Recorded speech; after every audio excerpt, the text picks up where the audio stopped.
Je suis dans ma démarche beaucoup moins avancée, je vais beaucoup moins loin que M. Chomsky, c'est-à-dire que j'avoue n'être pas capable de définir, il n'y a plus forte raison de proposer un modèle de fonctionnement social idéal pour notre société scientifique ou technologique. En revanche, une des tâches qui me paraît urgente, immédiate, avant même toute autre chose, c'est celle-ci.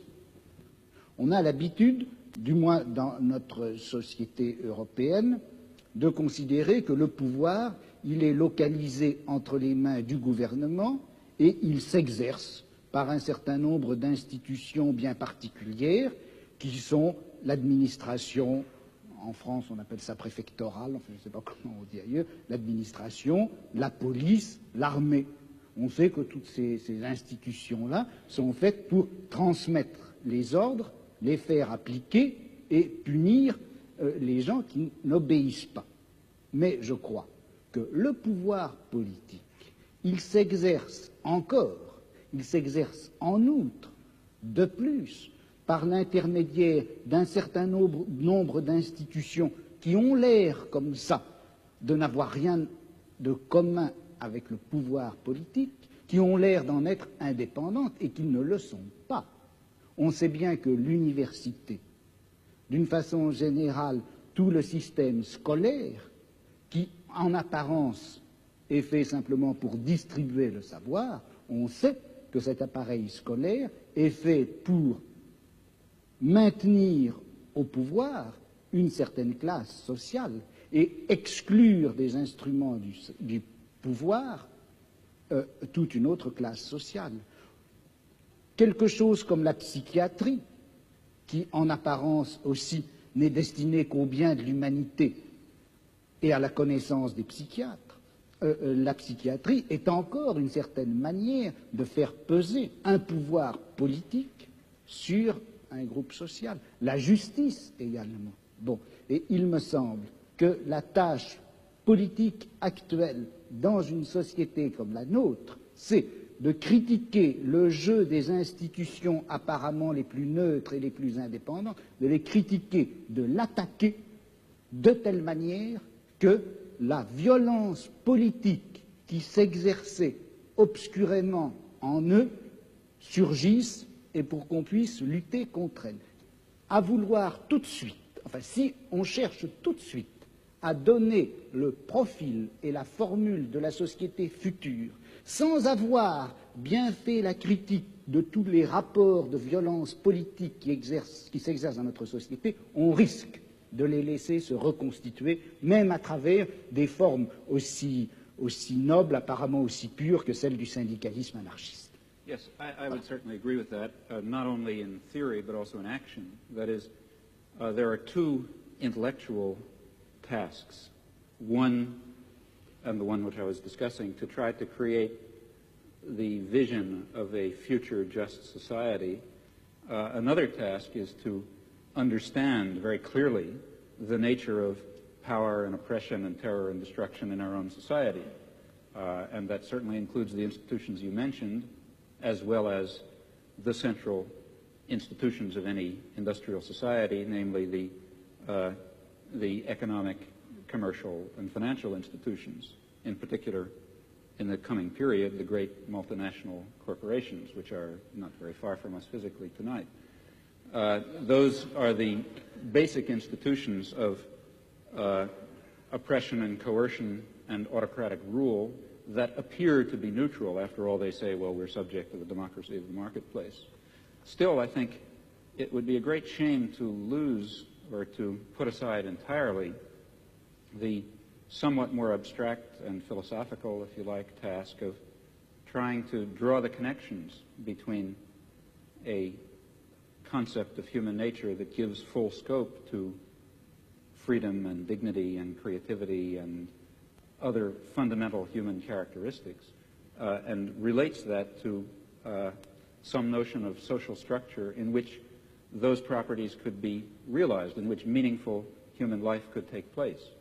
And in fact, if we are thinking of social transformation or social revolution, though it would be absurd, of course, to try to draw out in detail the point that we're hoping to reach, still we should know something about where we think we're going.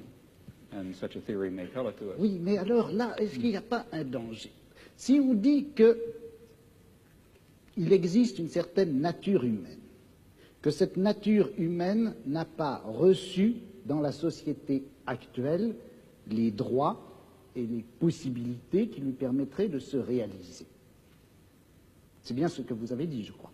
Et si on admet cela, est-ce qu'on ne risque pas de définir cette nature humaine à la fois idéale et réelle, cette nature humaine cachée et réprimée jusqu'à présent, est-ce qu'on ne risque pas de la définir dans des termes que nous empruntons à notre société, à notre civilisation, à notre culture? Je vais prendre un exemple qui est un peu caricatural, mais le marxisme d'une certaine époque, à la fin du XIXe, au début du XXe siècle, le marxisme admettait en effet que dans la société capitaliste, l'homme ne recevait pas toutes ses possibilités de développement et de réalisation, que la nature humaine était effectivement aliénée dans le système capitaliste. Et le marxisme rêvait d'une nature humaine enfin libérée. Or, cette nature humaine, quel modèle utilisait-il le marxisme de cette époque-là, du XIXe, du début du XXe siècle, quel modèle utilisait-il pour la concevoir, pour la rêver? C'était en réalité le modèle bourgeois. Le marxisme a considéré qu'une société heureuse, c'était une société qui faisait place, par exemple, à une sexualité de type bourgeois, à une famille de type bourgeois, à une esthétique de type bourgeois. Et c'est d'ailleurs tellement vrai que c'est comme ça que ça s'est passé en Union soviétique, où sous prétexte de réaliser une société où l'homme réaliserait enfin sa nature, on a reconstitué une espèce de société à la fois réelle et utopique qui est transposée de la société bourgeoise du XIXe siècle. De sorte que, est-ce que la notion de nature humaine, vous-même, en commençant, vous reconnaissiez, je crois qu'on ne savait pas très bien ce que c'était que cette nature humaine. Alors, est-ce qu'il ne risque pas de nous induire en erreur? Vous savez que Mao Tse-tung parlait de nature humaine bourgeoise et de nature humaine prolétarienne, et il considère que ce n'est pas la même chose. Well, you see, I think that in the intellectual domain of political action, that is, the domain of trying to construct a vision of a just and free society on the basis of some notion of human nature, in that domain we face the very same problem that we face in immediate political action. For example, to be quite concrete, a lot of my own activity really has to do with the Vietnam War, and a good deal of my own energy goes into civil disobedience. Well, civil disobedience in the United States is an action undertaken in the face of considerable uncertainties about its effects. For example, it threatens the social order in ways which, let's say, one might argue, bring on fascism. That would be very bad for America, for Vietnam, for Holland, and for everyone else. So there's a danger, that is one danger in undertaking this concrete act. On the other hand, there's a great danger in not undertaking it. Namely, if you don't undertake it, the society of Indochina will be torn to shreds by American power. And in the face of those uncertainties, one has to choose a course of action. Well, similarly, in the intellectual domain, one is faced with the uncertainties that you correctly pose. Our concept of human nature is certainly limited, partial, socially conditioned, constrained by our own character defects and the defects and the limitations of the intellectual culture in which we exist. Yet at the same time, it's of critical importance that we have some direction, that we know what impossible goals we're trying to achieve if we hope to achieve some of the possible goals. And that means that we have to be bold enough to speculate and create social theories on the basis of partial knowledge while remaining very open to the strong possibility, in fact overwhelming probability, that at least in some respects we're very far off the mark.